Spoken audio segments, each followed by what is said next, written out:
I'm very happy to meet you because you're doing Likewise. all sorts of things which are rather rare.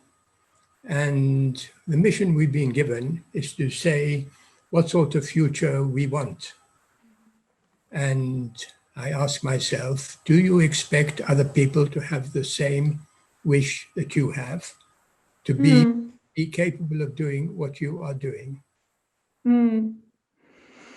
That's I really Theodore Zeldin. Before we even continue, can I ask you something briefly? There's certain sets of ideas of how people of different ages should address one another, and I would be most happy to follow your suggestion on that. How would you like me to address you? By my name, which is Theodore. Great, wonderful. I really like, Theodore, that you describe at first that we're on a mission. This gives a sense of immediate community. And to answer your question, I truly hope so. I hope that and I think so. I feel so. You have no grounds for thinking so. And I will tell you why, because you are, as far as I understand what you're doing, you are connecting many different branches of knowledge. And you're trying to see beyond the obvious. And if I'm answering this question of what I want to see, I see that our educational system has been a failure. For several centuries, we have thought that education is the solution to human problems. When everybody's educated, everything will be perfect. And yet we have seen in very recent times how people are unable to distinguish between truth and lies, are unable to think about the future, have very false ideas about the past. And therefore, they have not been taught how to think. Now, what you are doing, as far as I see, is telling people that these are the things that the brain can do, but doesn't normally do, is so lazy, doesn't do it. Am I wrong? Perhaps, well, you call it lazy. And perhaps there's part of that, but there's definitely a certain way in which the brain tends to be automized by the environment that it operates in. Whatever discipline or whatever family or whatever environment that is. I think perhaps what I enjoy much about operating within the art world is that there I like to think, at least, that that there's a very so many things are at question that it keeps the mind a bit active. So perhaps the opposite of, as you call it, lazy, or the opposite of perhaps operating in automated I'd say that the brain is, laziness is something which humans adopt towards the brain. But the brain has built inside it obstacles to admitting unfamiliar information into their minds. And most people say that thinking is a painful activity, and they prefer other activities. And I think that is why I'm saying that our educational system has been, like many other systems that we have invented over the last few centuries. You know, we invented agriculture of a new kind about 3 centuries ago, and it has been a disaster. We have invented the Industrial Revolution, and it has been a disaster. And likewise, we have invented education, and it has not prevented people from being unable to say when some aspiring person tells them, come with me and we will return to the past and we'll become glorious again and everything will be what it was in your great-grandfather's time, which was also a miserable time, but you don't know it. And so when we say, what future can we expect? I think we have to do something very difficult. We have to start all over again. We have to say, how else are we going to eat? Not by the present way of agriculture, which destroys the soil, not by technology, which has ruined the atmosphere. It's really big things to do.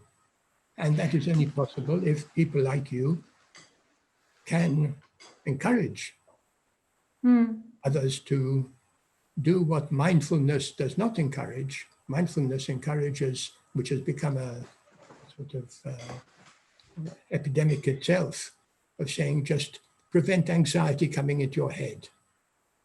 Keep calm, which is very useful, but it's not the solution. That's an interesting point, because I think there's two ways of thinking about that, at least two ways. But I think in many ways, being calm, and not in the British sense of keep calm and carry on, but really being calm would be extremely radical. So in a calm state of mind, I think so much of the action of the agency that has led us to many situations that we're in now has been shaped by the opposite. Of being in a state of fear, of anger. So I do think there is some, if we would truly have a calm state of mind, I would think that there is another future there. Are you normally calm? I can only say that I consider myself slightly calmer than many people around me. Okay. And what you've mentioned the key point, which is fear. Now, everybody is born with fear. Every living creature has fears of death, of being eaten by someone else, and so on. And we have not helped people to overcome this basic obstacle, which is in fact the fundamental of all freedoms. Freedom is not just having a government which which doesn't annoy you. Freedom is being freedom from fear, having freedom from fear. And to me, you illustrate how you have got how to solve this problem by curiosity. Cannot control yourself. You want to know about why things are what they are and how they could be different. Well, I would say that in that regard, Theodore, it seems that I'm in good company, because I don't think you've ever stopped questioning things. If I look into your work, if I hear you speak online, if I look into your books. Tell me why. Why? Why I see that, or why you have? Why is it? Because I think you share it. Why? I think what I observe about your work, and what I really care for, is how you create settings of conversation, of which at the base hopefully has that you're curious to hear, to know about people and their stories. And there's this project of yours that I like a lot, which I encountered, that you had your a birthday celebration where you invited strangers, and I think that's great to use a moment of a personal moment of getting older, yet another year, and to celebrate it with people that basically see you for the first time. Why? I would be curious to know from you, why do you maintain curiosity in people's stories? Well, you see, I would say young people some young people have a tendency to be rebellious. And one form of rebellion is to insult one's teachers and so on, or one's parents. But another one is to escape from the rigidity of the syllabus which one is taught in order to pass examinations. And I've always had this feeling that what I see is not everything, that there is more to it than that, that things are not what they appear to be. And that is exactly what your work is showing, that things are much more complex. And that the more information we learn, we acquire, the more ignorant we become, because we discover there are many more things which complicate things. And so it becomes an adventure. So one has no time to be nervous. One is so excited by being able to see things which no one has seen, which one has never seen. But I do not think that is in answer to this question we've been given, what kind of future can you look forward to? I feel that a large number of people do prefer to be certain about everything, to have no doubts. And to me, they are people who live in fortresses. Keep everything which will disturb you out. We have the books we believe in, we have the teachers we believe in, and we want to be calm, no doubts. And other people want to live, as it were, in an open port by the sea and to explore and to find out. But I think the people who live in the fortress are in the majority. Yes, and sometimes that fortress looks like a very boring little house in a suburban town.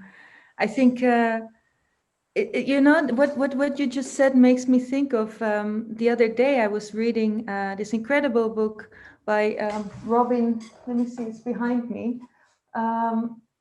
Robin Kimmerer, braiding sweetgrass, and she's a botanist, and also she's a Native American scholar or scholar practitioner. She was very critical about the word sustainability, and I thought that was such an interesting thing, because I had never thought about that, about really what that word implies. And we use it in a context of something to thrive for, to pursue, to sustain, in order not to fall further apart, perhaps. But actually, sustainability is also an excuse, some similar to or related to something you just described, to actually perhaps find other ways, new ways to remain the same. Exactly, the same. And can you answer that question of, I'd like to know why you are able to do these very original excursions into electricity, for example. How have you obtained that form of freedom from the constraints of your own ignorance and fears?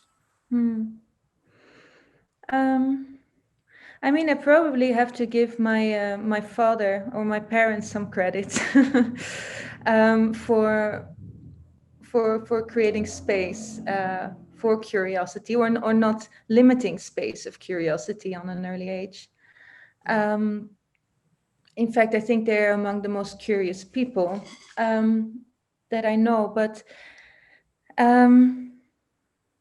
I think it also has to do with really. I think there's a part, you know, sometimes curiosity it has this sort of notion of being effortless, being light and not taking effort. I also think it's a decision. I think it truly is a decision of being, and one that pays off into becoming more curious for reasons that you just described. The more we look into things, the more we consider it or realize how vast the depths and are of understanding them or grasping them. What you just said was interesting. You said, first of all, your parents. And I think that is very true. But then we realize that in the past, people's future was determined by their parents. You could not become, if your parents were peasants, you had to remain a peasant. If your parents were uneducated or drunk, your future was limited. And therefore, it places a real obstacle to a different future. If people are dependent on their parents, then the sustainability of this of this limitation will go on forever. Mm-hmm. But where do you start? You start with young people, and then you say, well, the young people have got parents who are not interested. Mm-hmm. What's the solution to that? Yes, I think, well, just from experience, I think the best way of maintaining curious is by finding other curious people to interact with, which makes me also happy to sit here with you and the two angels surrounding you so beautifully in the back. But Perhaps the yeah. answer is that if your parents are, satisfied and don't do anything, you've got teachers, Mm-hmm. and they should be and are sometimes a source of inspiration. Mm-hmm. Yes, you have teachers. Perhaps you have your grandparents. They might be actually more curious. Who knows?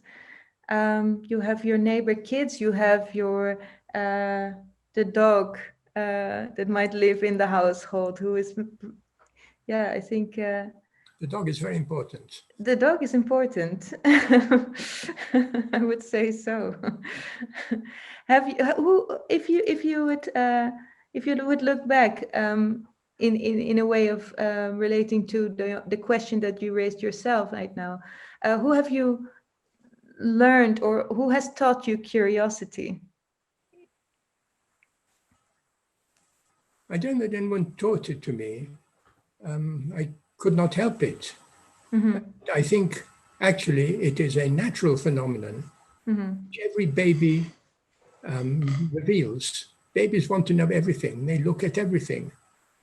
But then they are taught not to be curious. And indeed, I think in the Bible it says, do not be too curious. So because it's not your business, you're just a small person, doesn't concern you. And people are always afraid of curiosity. And that's why we have now this hang-up about privacy. You don't want anybody to interfere with your privacy. And I've been asking myself, why? And I now understand why, because at the moment, people are defending themselves against advertisers, against the police, against CIA, or whatever it is.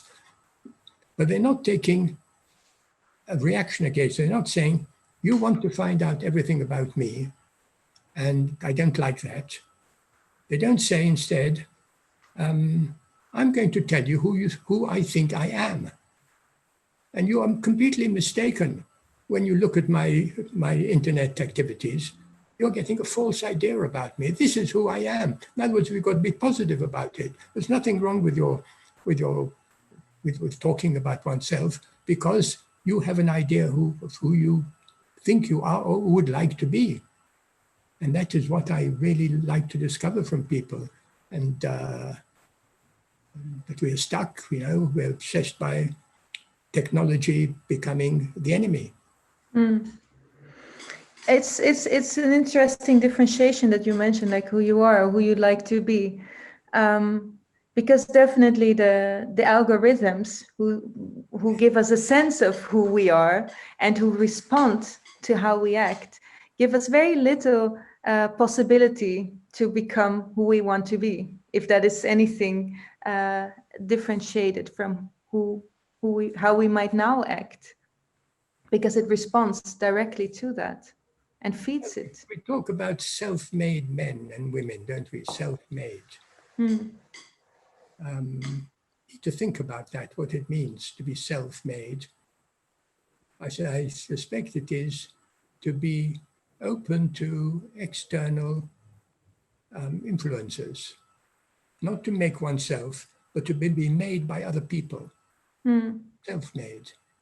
Other people have made one, and don't import little pieces of other people. If you live in a fortress, you keep other people out. I feel that you're giving a new definition of self-made there, Yes. one that is that is more in line with at least how I think. I don't, because I don't really believe in self-made, or I have strong suspicions against such a term, because it focuses so much on our individuality, in a way of ignoring or denying our connections. Well, if we try, before we have turned off, to give an answer to the question we've been put, I think that I pursue this definition of self-made. It means to me being able to be assisted by other people to become more than one is. Now, what can we two do together that we could not do alone?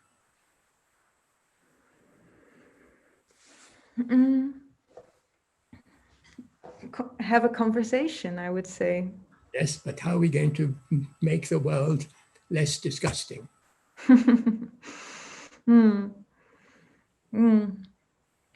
Yes, that's that is a real question. Well, there's this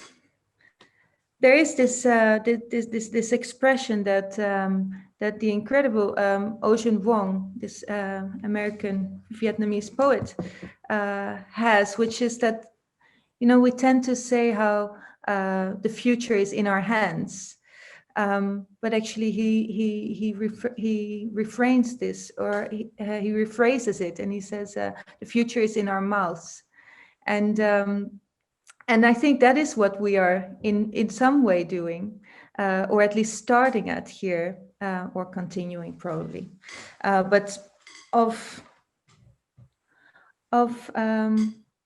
describing it, of shaping it in thought, in conversation, in dialogue. I now find the answer to the question I asked you. I've got to study you a bit more. I've got to understand how you jump from one thing to another. In other words, you will have to provide me with the best places where I can follow that. And words are often not enough. One need to see a bit behind the words. And I'm very conscious of that artists are so absorbed in discovery of what they're doing that they assume everybody can understand them. Well, actually, I'm confronted quite often with being misunderstood. So I am aware of that for sure. I think perhaps, or possibly, I feel that perhaps in the arts, or as artists, we're being criticized for that, or made aware of making that miscalculation, when so often I look at people from other disciplines, and I wonder if they wonder as well how they communicate what they do to the other, to others. I immediately see as an answer to my desire to learn from you. You seem to be a very good intermediary between the humanities and the sciences, and you have, even though you rightly say that they don't agree with how you interpret them, but you seem to have produced a link between the two. And I think there is a link, and I think art and science are in fact closely linked. They're about the use of the imagination. And this dichotomy is a false one. But each subject is damaged by being placed in so much jargon, and that, as it were, like a defense mechanism, that it's difficult. That's true, and it sort of loosely relates to something that I would really, even though we already are counting down, but I would really love to ask you, Theodore, since I know that, or I've heard you speak about the value of being multilingual, and I see that as not only something that might manifest in speaking different languages, but also being aware of different vocabularies, and with that different ways of describing and seeing the world. And I was curious if you feel that there's a solution, or there's a suggestion for actually for how we consider the future in. When you mention languages, Britain has the lowest rate of people who can speak a second language. You, who come from a smaller country, have to speak a second language. And Britain is very backward. And the Americans likewise want to forget their original language. The one thing that young people can do better than older people is learn languages. That is one example of how education has been a failure, and why we are so afraid of strangers now that we vote for Brexit. Mm-hmm. Yes. And therefore, it applies also to the languages of other disciplines. I think there's something in. I've heard you speak on this a bit in the introduction to the Night of Ideas, where I was actually present. So it was very nice to hear your introduction there, and it was very much about this, about how really, and that relates to how we think is embedded in our language, and how in order to expand our thinking, we could also expand our language and our vocabularies. Yes, and speaking in other languages, like playing tennis, it's a different kind of game, isn't it? There's something so exciting about it. And we have reduced, in this country, we have reduced the teaching of foreign languages. Mm-hmm. Is there any suicide? Sorry, what did you say? We are committing suicide, cutting us from the world. Is there any language that you would, if you could choose now, that you have particularly interest in mastering? When I did my degrees at Oxford, I learned absolutely nothing about China, about India, and I would love to be fluent in Chinese. At the moment, I read an awful lot of books about China, but never in Chinese language. And I think we all have to do that. And there we get a different, and everything I do, I go to China, Japan, and so on, to get a different perspective on any problem. And it's always good to have one's opinions challenged. Oh, they started doing this a long time ago, and they had a different opinion. For example, just with art, portraiture is a subject which interests me. What happened to portraiture in China?